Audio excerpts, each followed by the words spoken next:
Royal rice developers आपको दे रहा है शहर की सबसे शानदार लोकेशन पर रहने का मौका, क्योंकि हम मकान नहीं घर बनाते हैं, वो भी बेहद कम दामों पर। अधिक जानकारी के लिए हमारे कॉन्टैक्ट नंबर पर संपर्क करें।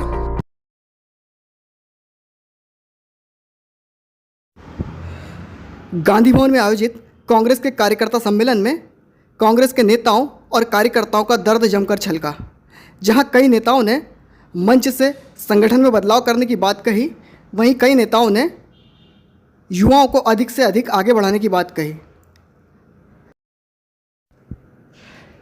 कार्यक्रम में प्रदेश के प्रभारी मुकुल वासनिक, पूर्व प्रदेश कांग्रेस अध्यक्ष अरुण यादव, पूर्व में कृषि मंत्री रहे सचिन यादव समेत कई नेता और कार्यकर्ता उपस्थित रहे। अब नई बॉडी आई है और ये तय होना चाहिए कि वो जो संगठन का आदमी है वो काम कर रहा है नहीं कर रहा है। एक मॉनिटरिंग सिस्टम होना चाहिए। जो काम कर रहा है उसको आगे बढ़ाने की जरूरत है, और जो काम नहीं कर रहा है उसको बोलो कि दूसरा जो आदमी लाइन में लगा है उसको आगे लाने की जरूरत है। क्योंकि संगठन जिंदा रहेगा तो कांग्रेस जिंदी रहेगी। हम सब आस्था होना चाहिए, व्यक्ति विशेष से आस्था नहीं होना चाहिए। कुछ पदाधिकारी को हमने देखा है चुनाव में, इसलिए हमने जो बीजेपी के संगठन से चुनाव लड़ा है उनमें और हम में अंतर है। परंतु संगठन अगर मजबूत होगा और हम सब बैठ के संगठन को मजबूत करेंगे, आदरणीय अरुण भाई। असली में राजकुमार भाई ने बात कही, हम तो जिस एरिया का प्रतिनिधित्व करते आए हैं वहां पर तो किसी जमाने में सुनने पटा सपाटा ही था। रघुराज सिंह जी का डंका बजता था, किसी की हिम्मत ही नहीं होती थी कि कोई सामने बोल ले। अर्जुन सिंह जी ने 85 में बुला के टिकट दिया, हम तो ABCD भी नहीं जानते थे, कांच पे भाषण देना सीखे और वहां से शुरुआत करके यहाँ लाए। हम तो उन लोगों में पैदा हुए हैं कि राणा सांगा को 80 घाव लड़ने के बाद में भी लड़ता रहा। हम तो जिंदगी में कमजोर लोग नहीं है। ये कहना चाहता हूं, कांग्रेस को अगर मजबूत करना है तो हमको सबको एकजुट होना पड़ेगा। कांग्रेस की राष्ट्रीय महासचिव प्रतिभा रघुवंशी ने अपने वक्तव्य में राजनारायण सिंह पर निशाना साधते हुए कहा कि परिवार के अलावा भी अगर कोई युवा आगे आता है तो उसे भी सहयोग मिलना चाहिए। नंबर एक बात मैं आपसे करना चाहूंगी, राजनारायण दादाजी ने बहुत अच्छी बात कही कि हमें युवाओं को मौका देना चाहिए, युवाओं को आगे लाना चाहिए। लेकिन इसके साथ एक बात और जोड़नी चाहिए, वो युवा केवल आपका रिश्तेदार नहीं। यदि संगठन के डंडे झंडे उठाकर कांग्रेस पार्टी और बीजेपी के खिलाफ लड़ता है तो उस सामान्य युवा की ताकत भी आप जैसे स्थापित नेताओं को बनना चाहिए। नंबर एक बात। नंबर दो बात, संगठन में जैसा कि आदरणीय मुकुल जी ने कहा और राजकुमार भाई का आदेश हुआ, बहुत ज्यादा ठहराव आ गया। एक व्यक्ति लंबे समय तक एक पद पर रहता है तो गतिशीलता में कहीं ना कहीं, यदि नदी का पानी भी ठहर जाता है तो उसमें बदबू आने लगती है, वो गंदा हो जाता है।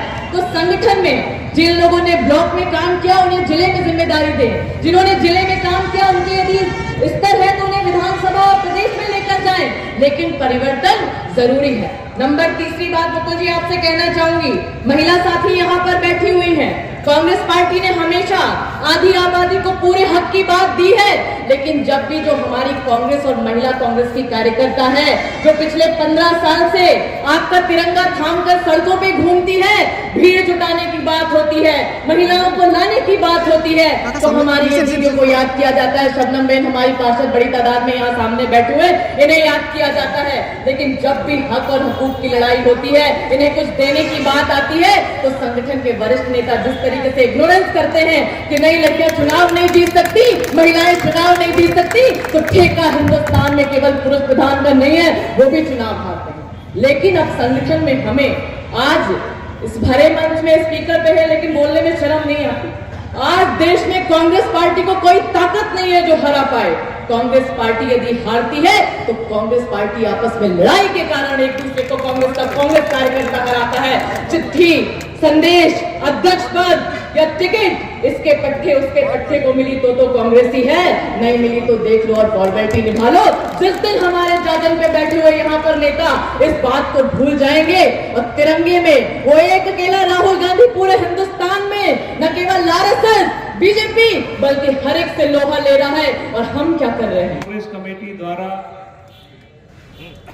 पूर्व में पीसीसी चीफ रहे और खंडवा से सांसद रहे अरुण यादव ने भी हम सब प्रदेश के प्रभारी से एवं जिले के प्रभारी से युवाओं को अधिक मौका देने की बात कही। बेस्ट लगे उसको आप मौका दें, युवाओं को मौका दें, निश्चित रूप से दें। ये तो राहुल गांधी ने दिया, तभी ना कुंदन मालवीय जी को, एक युवा को यहाँ से चुनाव लड़ने का मौका मिला, उत्तम पाल को मौका मिला, छाया मोरे को मौका मिला, सचिन यादव को मौका मिला, अरुण यादव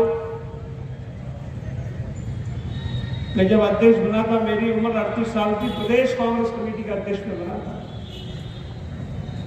और 36 की उम्र में मैं सांसद भी बन गया और मंत्री भी बन गया। तो स्पष्ट हमारे नेता का कहना है।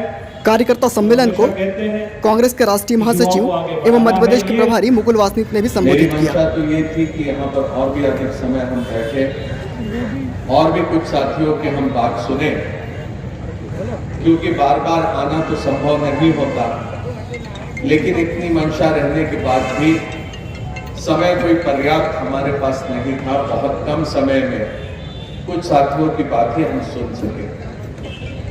आते आते और आने से पूर्व बरानपुर और खंडवा की स्थिति क्या है, राजनीतिक हालात यहाँ पर क्या है, हमारे संगठन की स्थिति क्या है, इस पर थोड़ा सा मैंने गौर करने का प्रयास किया।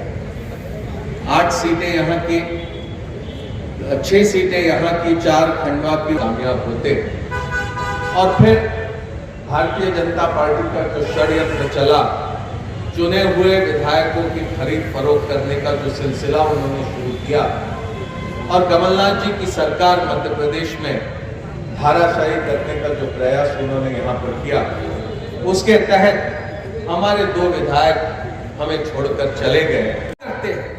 किस वजह से परिणाम उनके हक में जाते हैं और किस वजह से परिणाम हमारे हक में नहीं है, इस पर थोड़ा सा विचार करना होगा, क्योंकि बार बार ये बात लगातार सामने आ रही। 2014 के बाद बताइए ऐसा कौन सा काम नरेंद्र मोदी की सरकार ने देश के स्तर पर किया होगा जिसकी वजह से बहुत बड़ी प्रेस से चर्चा के दौरान मुकुल वासनिक सवालों से भी बचते नजर आए। संगठन को चुस्त दुरुस्त करने का हमारा प्रयास एक लगातार चलते आ रहा है। ये इस तरह का सिलसिला है, इस तरह का प्रयास है कि ये कभी रुकने वाला नहीं है। उसी सिलसिले में आज मैं यहाँ पर आया। बरानपुर में हमारी बैठक हुई, यहाँ पर हमारी ये बैठक हुई। हमने हमारे प्रमुख साथियों की बात सुनने की कोशिश करी, और हम समझते हैं कि कांग्रेस की विचारधारा को लेकर पूरे समर्पित भाव से कांग्रेस के तमाम साथी एक नए सिरे से संगठन को हर स्तर पर मजबूत करने का प्रयास करेंगे। आज़ादी चाहिए, इस पर क्या कहना है? आप क्या बात कर रहे हो, मुझे इसकी जानकारी नहीं है। किसने कहां पर क्या कहा है, मैं इससे परिचित नहीं हूं। हम कार्यक्रमों में व्यस्त रहे, मेरे सामने ये स्थिति नहीं है। अच्छा, यहाँ पे युवाओं संगठन में लगातार हम जहां पर भी आवश्यकता है, वो आवश्यकता के अनुरूप हम जो भी बदलाव करना होता है वो बदलाव करते रहे हैं। मैं नहीं समझता हूं कि इसे हम कोई वार्ता परिषद के ज़रिए हम कोई इस पर चर्चा करें, लेकिन जहां जहां पर आवश्यकता होती है हम स्थानीय नेताओं और कार्यकर्ताओं से बात करके उसमें फैसला करें। गांधी या गोडसे क्या सही है आपके नजरिए में? आप अच्छी तरह से जानते हैं कि महात्मा गांधी जी के विचारों पर, उनके आदर्शों पर कांग्रेस पहले चली थी, कांग्रेस आगे भी चलेगी, कांग्रेस आज भी चल रही है। आज भारत ही नहीं तो पूरी दुनिया आज गांधी जी के रास्ते पर चलने की कोशिश में लगी है। ये कोई कम बात नहीं है कि पूरे विश्व में 2 अक्टूबर गांधी जी को याद किया जाता है और गांधी जी के विचारों पर चलने का। आपकी पार्टी 2 धड़ों में बटी है। आपकी पार्टी 2 धड़ों में क्यों बटी है? फिर हमारी पार्टी कोई 2 धड़े में बटी हुई पार्टी नहीं है। हमारी पार्टी एक विचारधारा में विश्वास रखती है, उसी विचारधारा को लेकर हम आगे